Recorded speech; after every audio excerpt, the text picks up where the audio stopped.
Dear students, let us start the discussion on today's newspaper, that is 18th May 2016. The first article is related to the rise in the voting percentage this year assembly elections.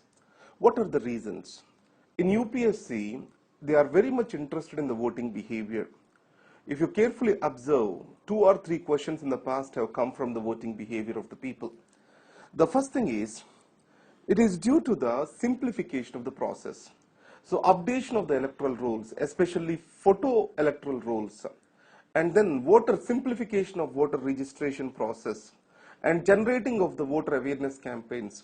All these things are on one side, and the second thing is the inclusiveness which is visible, the social inclusiveness visible on the election day. It is also providing a motivation for most of the middle income group and also the lower income group to come and vote on the polling booth. Now, if you compare this with the Western countries, where the poor are generally excluded from voting through one or the other process. So these have been often described as gerrymandering, and improper documentation are shown as evidences. Gerrymandering means where the boundaries of a constituency are changed so that the voters cannot vote in the elections. So, but in India, the voter participation, especially from the lower and middle income groups, it still shows the resilience of the economy, so resilience of the democracy. Now coming to the ghosts of skies and Picot. Let's understand the Syrian problem now. So if you take the Syria, so one side there is Turkey and other side you have Iraq. So in Turkey, Syria and Iraq you have the Kurds. Already in Iraq, the Kurds they are demanding for a separate country. The Turkey is very active. So and there is a huge bombing on the Turkey, there is Kurds areas, and Kurds recently declared an autonomous region.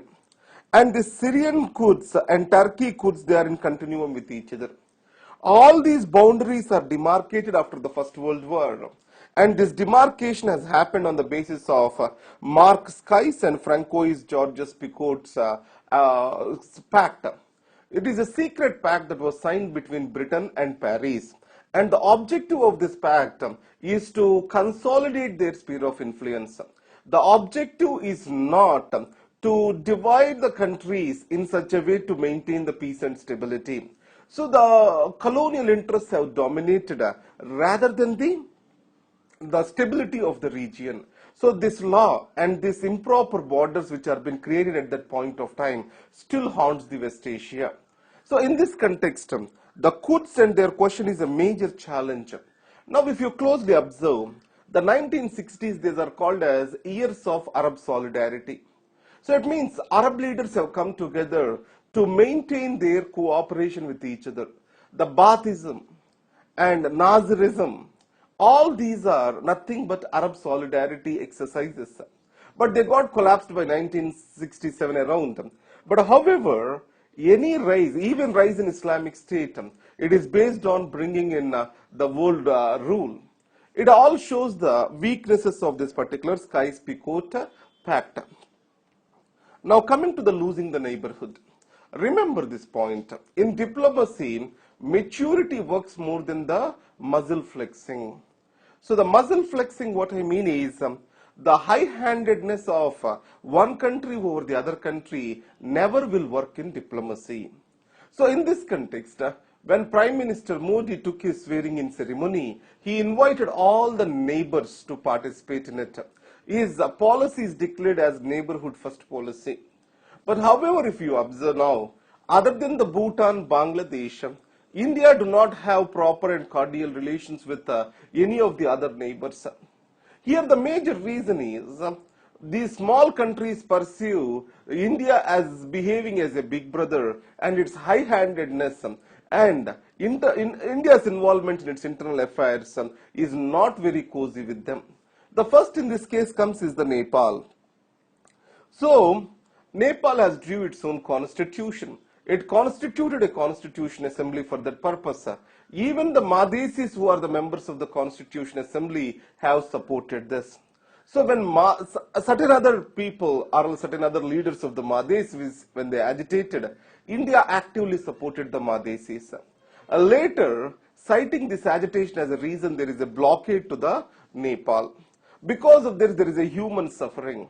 And even UN Secretary General made a statement that the Nepal has a freedom to pass, the right to pass as a landlocked country. So in this context, the Nepalis see India as an unreasonable intruder into its internal affairs and disrespecting their sovereignty. So especially with the Nepali elite, India has become highly unpopular. And if you come to the Sri Lanka, there is a raw officer who was commissioned and he was asked to call back because he is unnecessarily interfering with the Sri Lankan elections. Now, the Rajapaksa government in Sri Lanka, it was against to the Tamils. It has shown high-handedness to the Tamils and it is based on Sinhalese nationalism. So in this context, it is accused that India has tried to work against the Rajapaksa and supported the existing regime. And third thing, if you go to Maldives, Nasheed, he was a very good friend of India, the former president.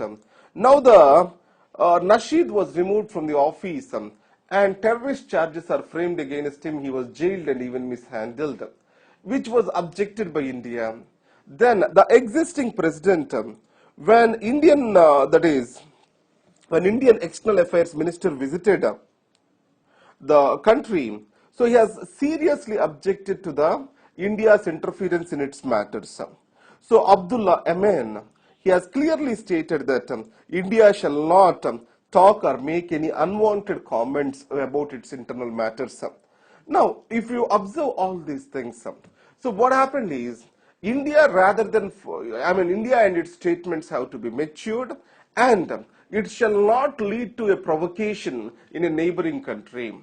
And you know that with regard to Myanmar, the fourth nation, so when our forces have killed few of the militants on the Myanmar side, which is a regular exercise, there is chest thumping in India, and Ministry of Information and Broadcasting, Minister of State, Mr. Rathod, when he made a statement, so then it has really did not work well with the Myanmar. So in this context, to the possible extent, India keeps itself away from the borders of the others or internal matters of the others, to that extent it will raise its respect in the comity of the nations in neighborhood. And the second is China factor. Now, one thing we need to be sure is, materialistically, especially with regard to infrastructure support, loans, etc., the China is far ahead compared to India. India also did not have so much of the materialistic might to counter the China or to involve with China in zero-sum game. The only way forward for India is to maintain the cordial relations. Now, if you observe the Parliamentary Standing Committee's report, it has clearly stated that the budgets for the loan and aid which is given to the neighboring countries has decreased drastically over the last year. It means that we are not in a position to give goodwill diplomacy through liberal loans and aids.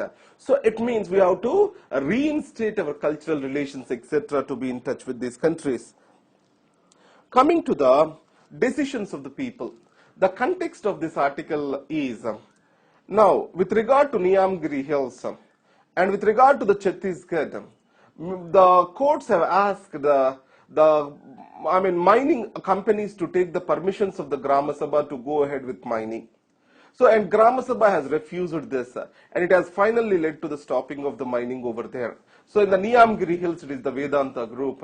So, in this context, so the Forest Rights Act has provided for the necessary role of the Grama Sabhas. So, it has recognized the community rights over the forests. So, any forest land has to be diverted for the other purposes. The Grama Sabha permission is necessary. So, the Grama Sabha has started functioning as a instrument of the direct democracy, an institution of the direct democracy in India. And continuation with this, we also have many other developments, the communitization law in Nagaland and the people planning in Kerala. All these are the examples where the democracy is becoming more mature and more involved in India.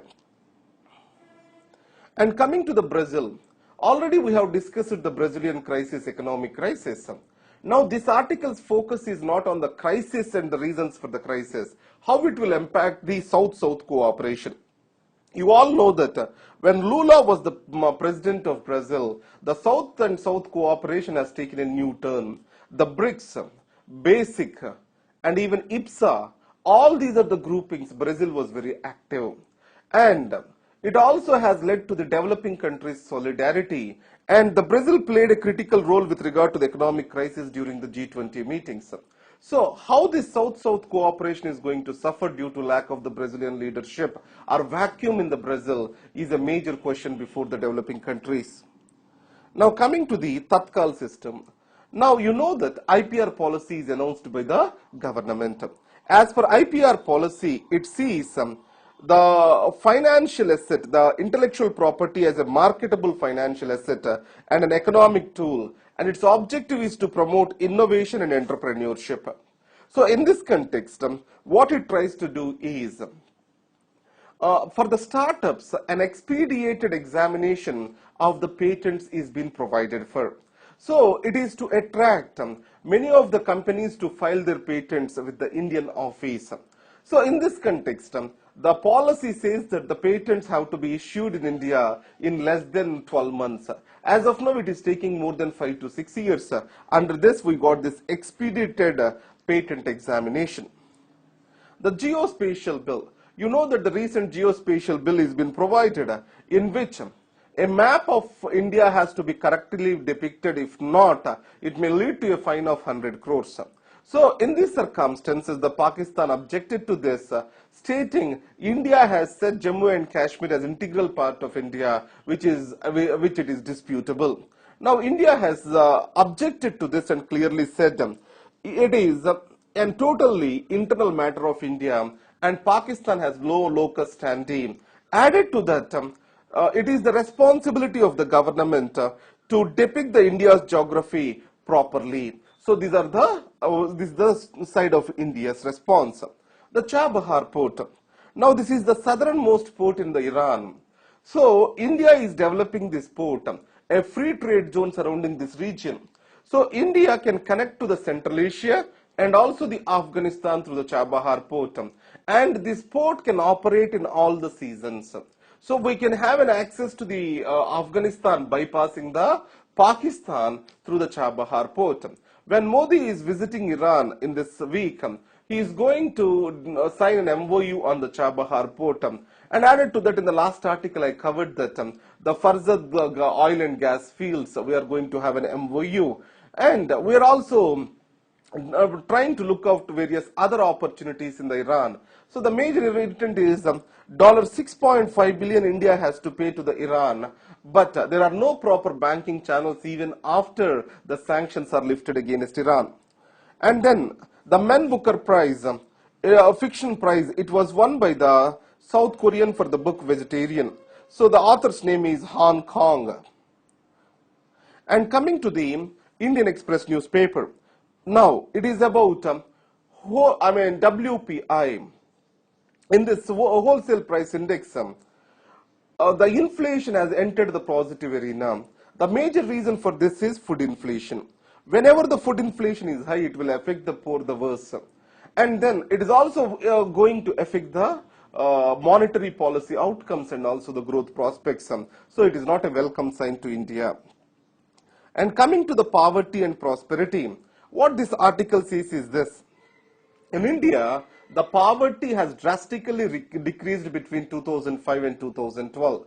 At the same time, if we carefully observe, the shared prosperity did not increase. It means inequalities are also growing. And poverty has a due geographical existence. The rural areas account for the 80% of the poor in India. And Bimaru states they go for around 60% of poverty in India. So it means that the poverty has the necessary geographical extension. And added to that, the GDP growth and poverty reduction, if they are compared, they are not compatible with each other. The GDP grew many a times higher compared to the reduction in poverty. So in this context, India has to make efforts towards making its growth more inclusive. But however, growth has definitely showed results in reduction in poverty in India. So this is the essence of this article. Now, India is almost 26 crores of the people living in extreme poverty. They are living in India. It means 1 in every 4th is a poor person is living in India. So it means there is a lot of effort that has to go into it. These are the articles for today. Thank you very much.